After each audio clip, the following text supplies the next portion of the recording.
மதுகிலும் வீரன் அஞ்சனை மைந்தன் ஆஞ்சநேயன் இவன் அஞ்சனை சீக்கோரை மதுகிலும் வீரன் பஞ்சபூதங்களும் அணிந்திடும் சீலன் நெஞ்சில் ராமனை நிறுத்திய தூதன் பஞ்சம் அடைந்தோரை தரணியை காத்திட விஞ்சு பலம் கொண்டு விரைவாய் தோன்றிடுவான் பாரத போரினை யாவரும் அருந்திட காரணமாகிய கண்ணனை வியக்கும் பாரத போரினை யாவரும் அருந்திட காரணமாகிய கண்ணனை வியக்கும் ராமனின் தூதனை வானர வேந்தனை நேரில் கண்டிடும் நாளினை நினைந்தால் ராமனின் தூதனை வானர வேந்தனை நேரில் கண்டிடும் நாளினை நினைந்தால் காலினை தினம் தொடும் தன் உயிர் மாதக்கு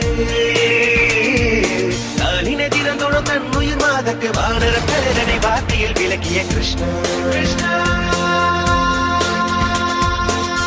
லக்ஷ்மணனை தோளில் சுமந்து ரகுகுல வேந்த